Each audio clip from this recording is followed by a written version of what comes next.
Ashama hordoftoota koo akkam jirtu ani nagaa kiyya galata waaqayyoo. Egaa oduu yeroo tokkotti dhufu gaa waan addaati isiniin jedhee du'a kananii irratti gaa wanti baay'een bahee jira, wanti baay'een isaa saamee garuu abbaan ishee hammaa saatii kanatti qananii Andualem faana akka hiriyaa yookiin immoo noormaal hiriyaa beeka malee haadha manaaf abbaa manaa ta'uu hin beeku kan jedhu sagalee dabarsee jira. Sagalee riikardi ta'e maaliif haadha manaaf abbaa manaa yoon jedhee qalabatii keewwatan hin argine yookiin immoo akka duudhatti margi dhufe yookiin jaarsi dhufe hin jiru jedhee kana himee dabarsee jechuudha. Lammaffaa immoo du'a ishee irratti namni mucaan koo ofiin gunumaa of ajjeefti jedhee ginumaa hin yaadu. Kaayyoo akkasiis hin qabdu, yaada akkasiis hin qabdu, yaada hojjedheen boru si gargaara abbaa koo mana sitti ijaara kanan sii godha jettu malee jechaa jira. Obboleessi ishee immoo gaafa duutu sana galgala sa'aatii 6tti naa bilbiltee waa'ee hojii akkamitti akka hojjennu, maal akka goonu, akkam godhu nattaasaftee waliin haasofnee cufte malee dhimma biraa wanti ishiin keessa maktee ginumaa nattaasofte tokkollee hin jiru. Rakkina jiru tokkollee wanti ishiin keessa maktee haasofte hin jiru jedha.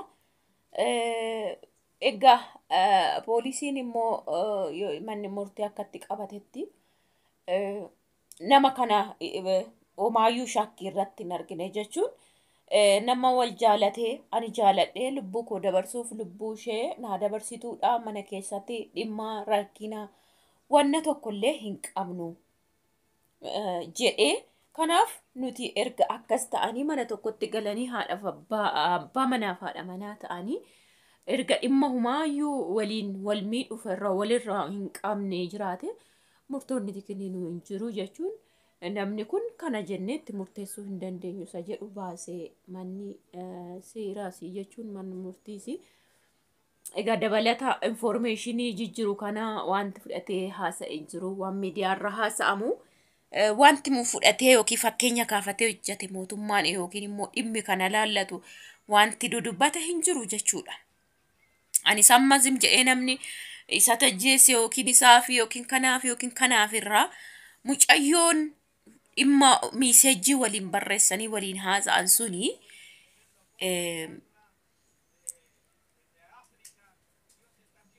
isheen jechuudha. Isheen maaf waamamtee dhimma jiru naasofne mucaa sana maaf haasofsiisuu danda'an warreen akkatti konfidensiidhaan miidiyaa irratti haasa'an tokko maaf waamanii dhimmichan gaafanne ani kan nagarramu jechuudha. Dhiifaa wanaa godhaati informationii ammanaa miti poolisiin yookiin seerri wanta ta'e qincaa fi wayii fudhateeti gara isa qulqulleessitti deema. Garuu information amma kana yaa'u hunduma keessa maaf waan tokko fuudhee hojiirra oolchine mootummaan.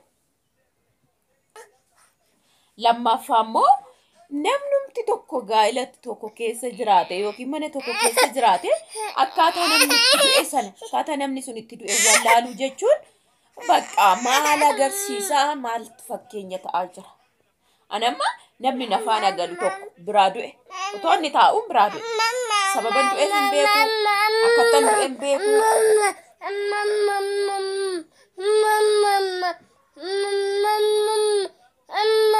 in ulfaata jechuudha dhugaa dubbachuudhaaf ani yaadicha maal akka ta'e hin beeku baay'ee tokko ulfaata jechuudha.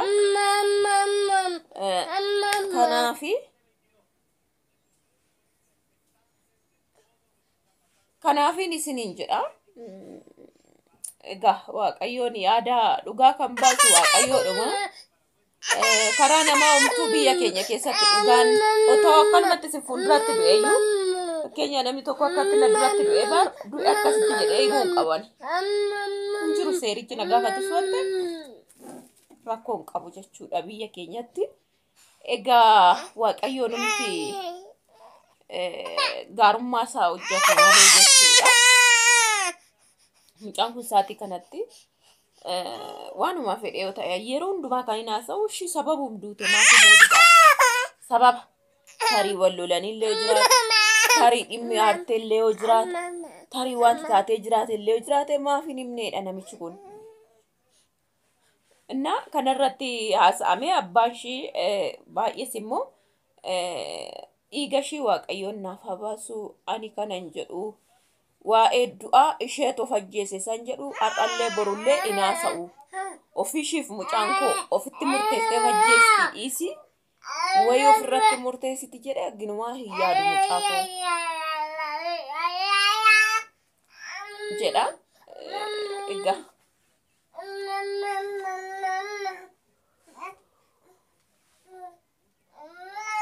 in ulfaata dhugaa dubbachuu baay'ee ulfaata, baay'ee tokko ulfaata, baay'ee tokko jechuudha. Seexanni numa nama qortii sekondii fi daqiiqaa namaan kennitu garuu dhugaa dubbachuuf mucaan kun sa'aatii tokko ta'an immoo kan eddas immoo informationiin bahu kilooreeksii illee dhuguu jetteeti harkaa fuudhaniidhaan nama kilooreeksii dhuguu ka'ee harkaa fuudhanii akkamitti rafan amma isheen immoo of ajjeeftutti. Amma isheen hirribaa kaatee baatee balbala cufattutti maaf of gatanii taa'an jechuun milikeeta kenniteefoo. Sababni kilooreeksii uddeef maaliif gaafateen beekuun jechuun maaf dhugdamaan jedhiniin sababa ta'e itti miti. Erga immoo sana dhuguudha harkaa fuudhanii deebisanii maaf taa'anii hin eegne guyyaa gaaf sanaa yoo jijjiirame tarii mucaan sun yaada jijjiirrachuu dandeessi. Jechuun yoo dhimmi biraa jiraate dhimmi isaan alaa rigii dhiphatte yoo jiraate jechuudha. Yeroo kilooreeksii harkaa fuudhan sana maaliidhaaf maal inni jedhanii gaafanne dhimmicha. Baay'ee tokko ulfaata. Namni gaariin garuu tasa baduuni ani yeroo hundumaa natti ulfaata dhugaa waaqayyoo dubbachuudhaaf. Seerichi gaamee amma har'aa xaxxi jedheera guyyaa ja'a jechuun silaa waan ta'e riipoorti gochuu qaba. Waan salphaadha kun. Maaliif?